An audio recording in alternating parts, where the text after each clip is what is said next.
Go into these garrisons and in these communities and go stay there for a week. Yourself, go see it for yourself. And maybe you would have a different perspective of what a lockdown is, because a lockdown uptown and a lockdown in the ghetto is two different kind of lockdown that in.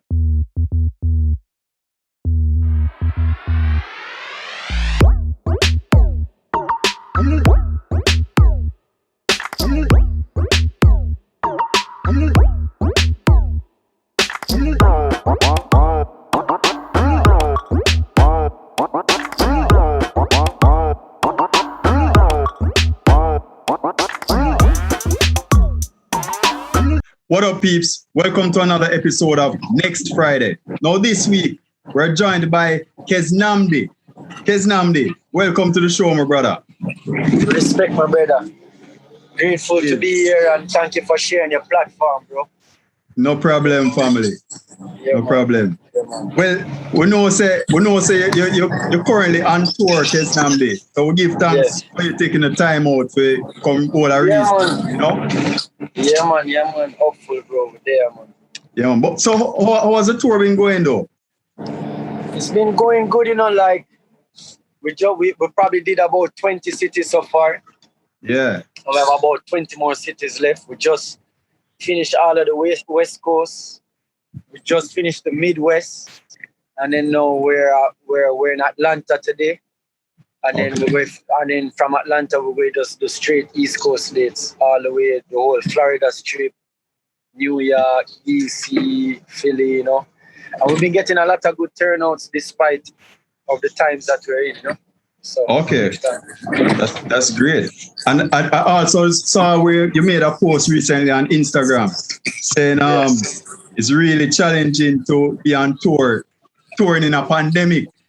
Yeah. Reggie, what is the greatest challenge so far for you? What are some of the difficulties you encounter? I think not being encountered is the problems that we have encountered, because touring is about connecting with people and creating memories with people. You know, you create these records at your house, at your home, and in your studio, and then you go on the road and you tour it and you create memories. So it's just different, brother, for just stay on the road and connect with nobody. As like we still connect with people and we, you know, I shake a couple of hands and thing, but it's not something we're too comfortable with, you know what I mean? And because you know, we have to be very strict, because at the end of the day, when all the fans gone home from that city, we're heading to the next city, and one wrong move can jeopardize the whole tour, you know.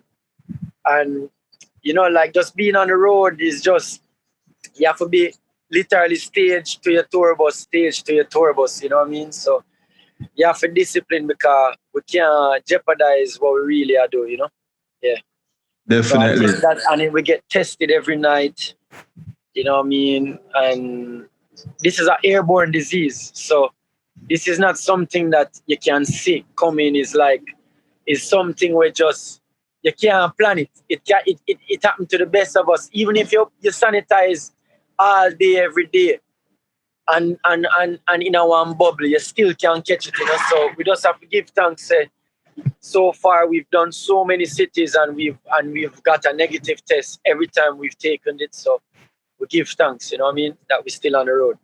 Definitely. But what's the vibe like, though, you know, based on the audience in the US? Because like back in Jamaica right now, we're upon lockdown. Today's a no movement day. But the US pretty much, you know, having shows and events. You know, what's that like there? Anybody showing any concerns? Not really. Like just the other day, like we've been doing nothing less than like 5,000 to 10,000. Like 5,000 is the least amount of people in the venue. We did one show that was 20,000 people. You know what I mean? Wow. And we're talking about people in, you know, them call it the pit area, right by the right in front of the stage, and that's like the standing area, and it's full and it cock every night.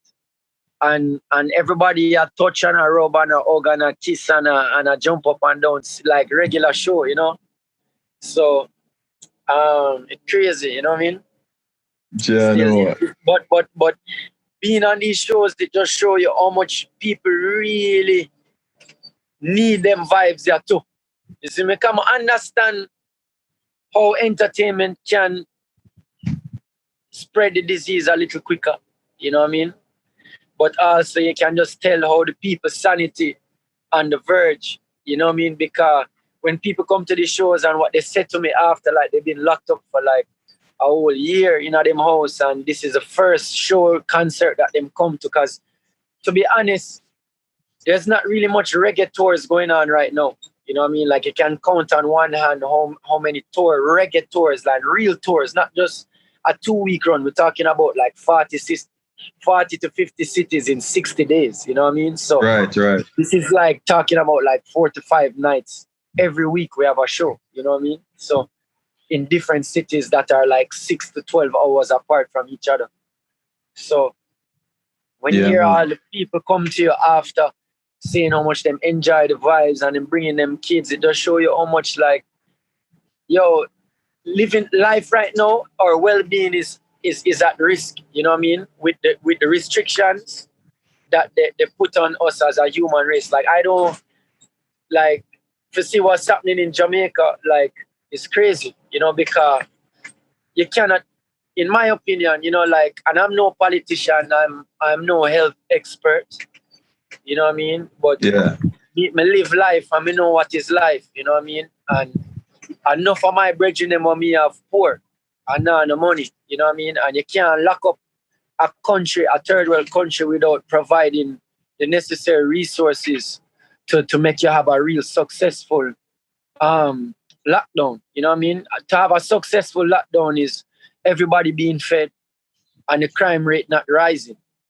And unsuccessful and then the pandemic and then the statistics of COVID drop. That's a successful lockdown. But you can't have a lockdown where people hungry and the crime arise just to decrease COVID. You know what I mean? Like you have to think about all the layers, you know what I mean? So it kind of for see what going on in Jamaica right now, you know, it I don't know what the solution is, but it cannot be this because people really are suffering right now. People really are suffering, and it's hurtful to hear certain family members and certain friends calling me and telling them what them going through. You know what I mean? Yeah, somebody I tell you when for left here, it's like a dictatorship, bro. You know what I mean? Yeah, we're not accustomed to this. Levity and none at all, Bridget. Trust me. None at all, Bridget. If you had the opportunity to make a recommendation to the government, what comes to mind? Anything comes to mind? Yeah, definitely. The first thing that would come to mind is that I think that what they should do is run a trial and error, which is go into these garrisons and in these communities and go stay there for a week. Yourself, go see it for yourself. And maybe you would have a different perspective of what a lockdown is, because a lockdown uptown and a lockdown in the ghetto is two different kind of lockdown. That's in. You see me? So maybe if the government or a select few of team members who high up in the hierarchy go in the ghetto, go stay there for 3 days and see what it feel like to be in a lockdown in a one tenement yard where you get 5-6 grand a week for your salary, and that is only based on if you do work, and then not that at all. You see me? It's like I'm sure you will have some better ideas than what you have right now, because it feel like you're making laws from a point of view where you not really understand what poor people really are go through. You know what I mean? Yeah. Because I know it would be an expensive endeavor to fund this whole lockdown, but you have to just do it. If you're gonna do a lockdown, you can't make people go hungry. So that look unfair. Yeah. Definitely. Well, I tell you, it's a real challenge, but boy, we just have to roll with the punches in the meantime, Bridget. Trust me. Yeah, man. On the musical side of things, though, Kez, we know you recently released a film, a mini film, and a single of the same name, right? Justice. Yeah. just give a little background about the single and what inspired this. Justice was the second single for the album Bloodline. Yeah. And it was one of those records where it feel like the identity of my album. You see me? And as a team, we wanted to make people remember the album in this way with this video, because in every artist journey or any artist, and when I mean artist, I don't mean just artists where do music, any kind of art. There's certain moments that you can look back at a fragment of time that you were going through, and an album is that for me. And even more specific, Justice in terms of the sound, the lyrical content, the production of it, the mixing of it, the arrangement of it. I'm very proud of that work. So we wanted to really to capture that moment with Justice. And then I linked up with a director from LA, a very talented director from LA called Ivor. He come on tour with us and capture a lot of moments on tour with us. I always talked about shooting something meaningful and doing like a real story, not just singing to a camera to do a music video. Justice was birthed. So we had many ideas around Justice, of which direction to go, because justice is such a broad topic, and look how much place need justice now. You know what I mean? And then we started to looking deeper into, make we look what justice mean in Jamaica. And we started to research, just look deeper into the overall struggles were happening in Jamaica. And then this topic came about, which was the discrimination of Rastafari, and how to really depict that. Mm-hmm. And we had many different stories around that. And then it was just so broad, it was so big that we had to narrow it down, because we only have 6 minutes. Because we were saying, we want a 6-minute feature-length film, and that's when we narrowed it down to the actual Coral Garden massacre that happened in 1962 or 63. One of them here there. And one of the main reasons why we did go ahead for tell that story is because nobody don't really know about this, bro. Like, we're talking about, all the tourists that come to Jamaica, all the people who love Jamaica culture, them feel like, say, Rasta is a beloved culture in our country, and that's what it's about, peace and love. And that's one side of it. And then even Jamaica in itself, the average ghetto youth in Jamaica don't know, say, the Coral Garden massacre happened in Jamaica. And then the average uptown youth still don't know it. So, and most of the people that really know it is like 2 generations before us was the ones that did go through it that time. Specifically the Rastafari, the ones who were oppressed. It really did lead me into our next thing now, where it did way more meaningful as a Rasta youth growing up, where me born Rasta, me privileged to have 2 parents who are Rasta, and very open-minded people. So certain knowledge me never forgot seek, like just the conversations in the household and the music being played and the consciousness within the household, I'm privileged with.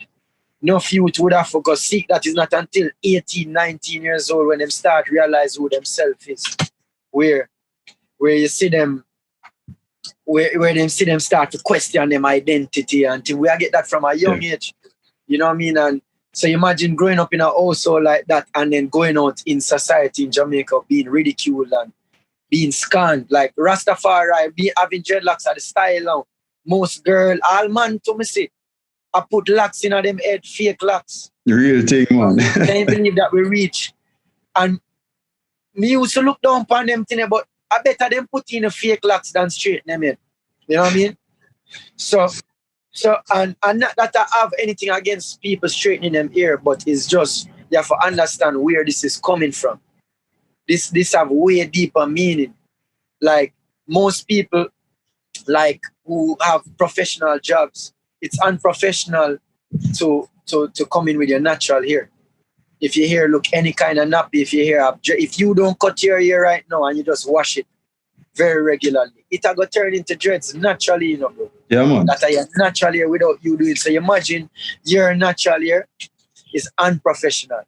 And for a girl to have an afro, her beautiful afro going into a job, them thing it unprofessional.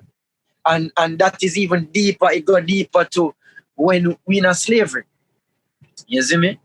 Them thing they come from them depths there and is the colonial ideology. And that's why I'm kind of disappointed in Jamaica for the most part, because I believe that Jamaica in the history, them always say is the baddest set of slave them did come to Jamaica. From Ghana, all the prisoner, them all the baddest man them used to come them send them go to Jamaica. And Jamaica is known for its rebelliousness. You see me? And when you look at the history of Jamaica, there's so much rebellions that took place. You have the Morant Bay rebellion. Give me some other rebellion. Enough rebellion there. Yeah, man. The Maroons, them from from the start of time. So you imagine you have all of these rebellions, and then now we come bow when we get independence. It's like we should have really now look at our natural resources and be one of those countries that is like almost an anomaly then. Yeah. I feel like Jamaica can be an anomaly with the richness of consciousness that it have naturally. Of the Rastafari movement, we could have export ganja, all of these natural resources, the tourism that we have. We could have been a model country. But then now, them give it the so-called independence, and then now, what they a couple years ago, we did go to the courthouse for some traffic ticketing. And I don't know, they just rubbed me the wrong way, brother. Like, me I sit down in the courthouse and them big grown man here have a wig in them head. It's like... Them still a model, look, the queens. Yeah, brother, come on, bro. Come on, bro. You must know who you is, you know. You must know who you are and who the queen is too. You can't forget who the queen is. You see me? So it's like, them little thing there, brother, it throw me off, brother. That's symbolism, you know, bro. You see me? Yeah. Why is it that you're wearing this damn wig on your head? You look like a clown, bro. No disrespect to any of them either, bro. It's more about what it means. You see me? So I feel like that was one of the reasons why them did want to hold on Rastafari. Is because Rastafari is probably one of the biggest threats to society because of the core beliefs of Rasta, which is self-sufficiency, you know, naturopathic medicine, natural food, good food, a positive life. All of them things, you know how much industries we just attacked a while ago. We attacked the health industry with the naturopathic medicine, with being a Rasta. We attacked the food industry. These are all billion-dollar industries, you know. You know what I mean? And funny enough, fast forward generations later, everything what Rasta did attack come to pass.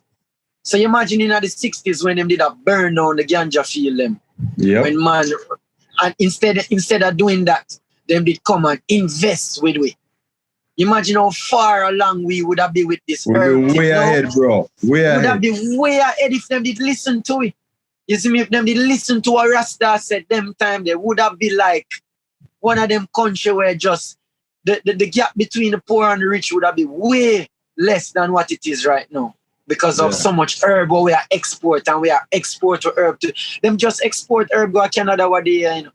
We could have been that, you know. You see me? So it just hurtful to see how they make it seem like we're this backward, dirty filth of society and it come. That's why I said this deeper than Rastafari. When them cut the girl here, or when them ban the girl from having dreadlocks. It's deeper than Rasta, you know. It's more about the African roots them a try wipe out, you know. It have nothing to do with actual Rasta. It's just true.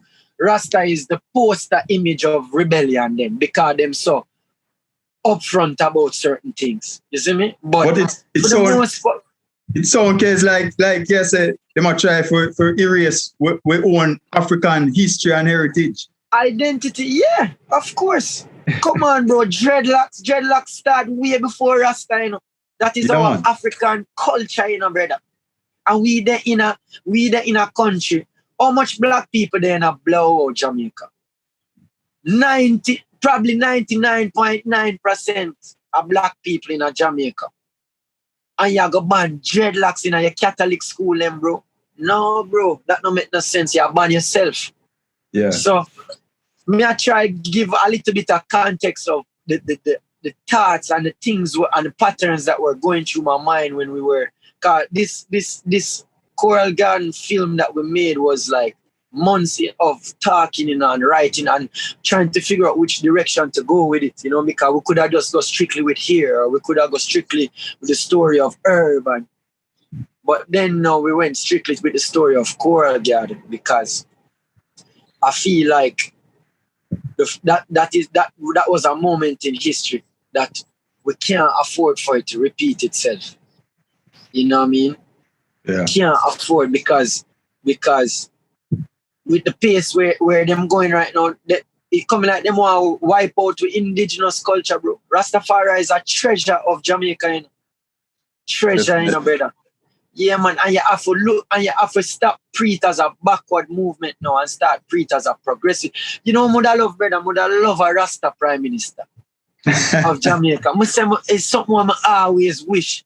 So we get like a real Rasta man. A Rasta man with him family and one of them article, the real Rasta man. I'm not talk about the little Rasta them we just love the culture and not live by the real. I talk about them real ancient man.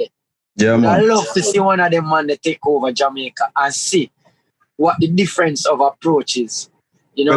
Hopefully they will treat their own a little bit better and offer some more privileges to the the Rasta community.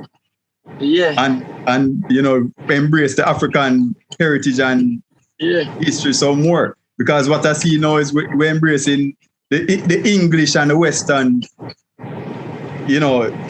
history culture. And culture.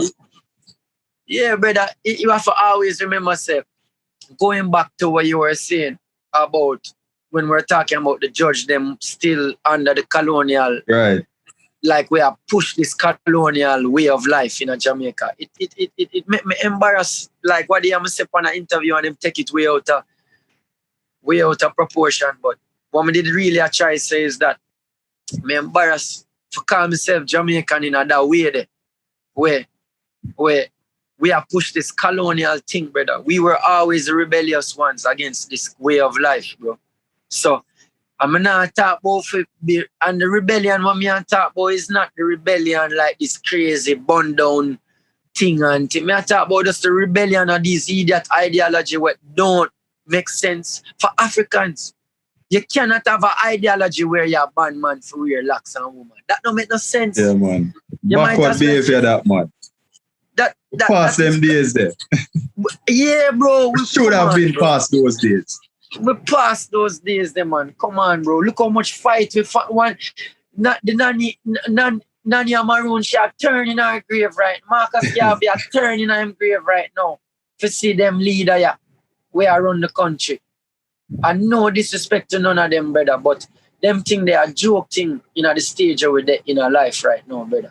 And to the evolution and the real contribution that we can have. So circling back now to the film again, Justice, the Coral Garden incident is something I think that should be taught in the curriculum of our school. So we can always remember, the reason why we need to put these things in our curriculum is because, as we said, we have to ensure that we preserve Rastafari as a culture that is native to Jamaica. That means we have to make sure there's certain things in place that Rastafari can survive the next 200 years. Like, as a prime minister, you have to think about your natural resources, and the role you play to make sure you always preserve and think about what the next 500 years of Jamaica look like. You see me? And one of those things is like, for instance, we used to live in Tanzania, and they have a tribe called the Maasai. I don't know if you ever hear about the Maasai.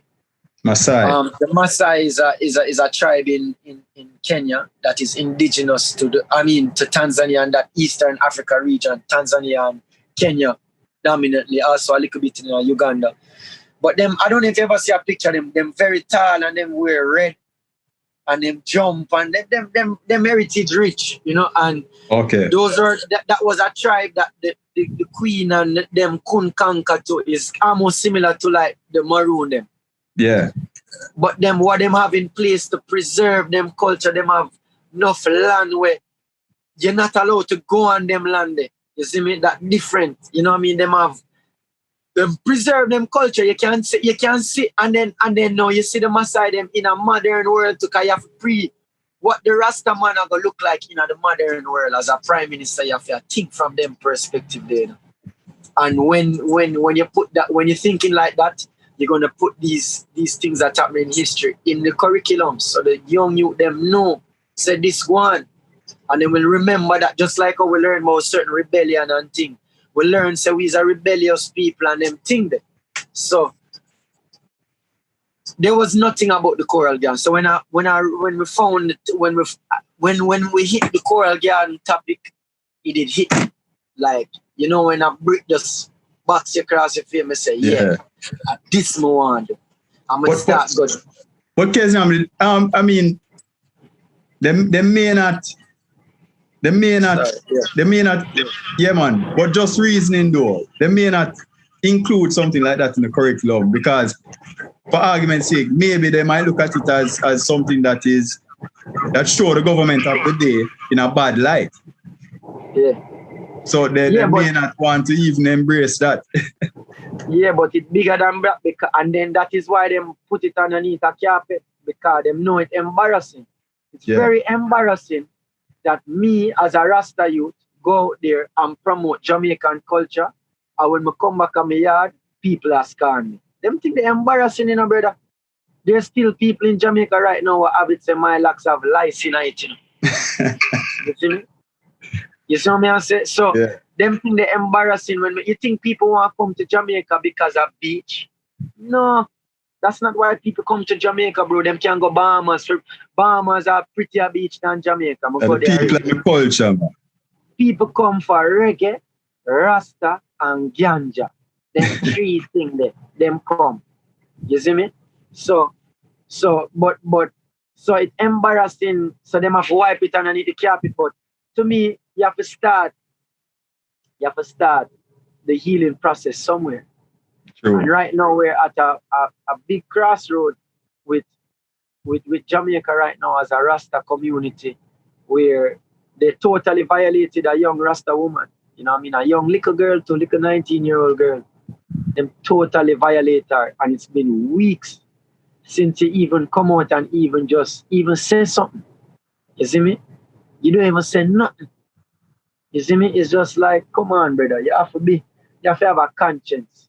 You know, this life, you trim the little girl here. I couldn't imagine if somebody trim my locks, brother. Or my little youth locks. I couldn't even imagine that, brother. I know you couldn't even imagine somebody cut your daughter here. Yeah, man. Even if it wasn't jail, you couldn't even imagine that much less. Yeah, I am powderhouse, man.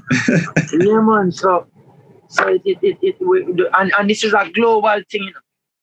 And they need to hurry up because, trust me, brother, there's people calling me, brother, that there's a lot of international press around this and it's getting bad to worse. We have the Washington Post, we have the New York Times. You have seen, like, this is going to become a big thing, you know, if them don't follow up properly, you know. Trust me.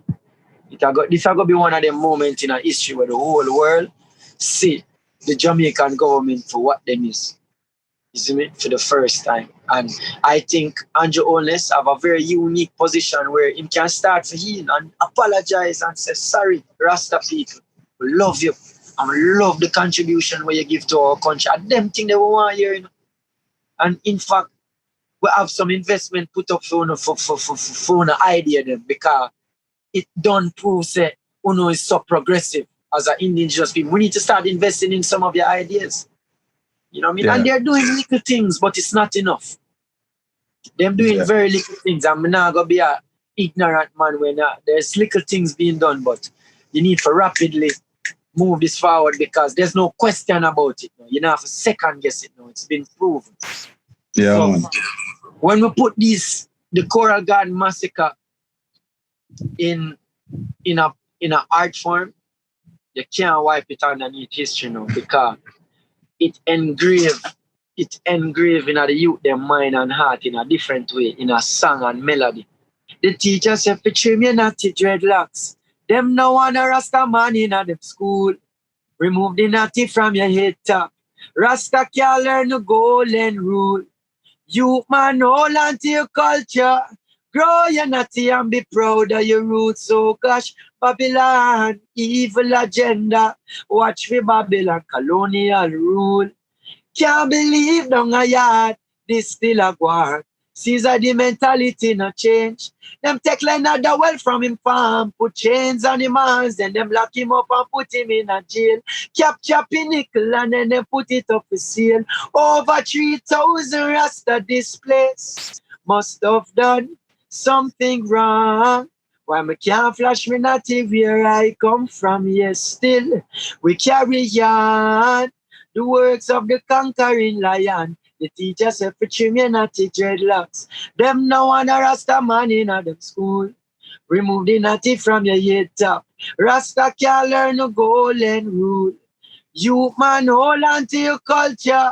Grow your natty and be proud of your roots. Oh gosh, Babylon, evil agenda. Watch your Babylon, colonial rule." You hear what go on news now? Them say new law making at the courthouse. Them say no more natty on the school grounds. Say your African roots have to groom out. Me say it sick me to my stomach have to scream out. Them prefer when the data hear them cream out. No wonder so much of the youth them start to bleach out. Look like Jamaican parliament, it need a clean out. Rasta ease out. Must have done something wrong. Why me can't flash me natty where I come from? Yes, still we carry on the words of the conquering lion. The teacher said, you know, so. Yeah, man. Powerful words, my brother. Powerful words. Me not lie. Yeah, man. So when you put them things there in a melody and in a words and chorus and verse, you can't wipe it out of history because reggae music has always been oral history. So that was the main reason why we created this film, if you want to ask me, is that you will never be able to, two things. You can't wipe it out of history. And now my generation know what going on. Yeah. You see them two things. Yeah. Why, Keznamdi, for real, brethren. And I want to say that is part of your mandate and other entertainers because you know have to bring the message to the people them in a them kind of way, you know. Yeah, because people now going to necessarily take up a history book and read it. Nah, man. And some powers that be will wipe some of the things and push them under the carpet, but that's what we know about for brethren. Yeah, we give thanks to the work. So, Keznamdi, the fans them can look out for more of them kind of song, though. Yeah, man. Me have enough of them. Me have a next one I go so. Me say me lock up in a yard under curfew since January. Can't get a work, can't get a pay. It's been a roller coaster and it's far from over pandemic.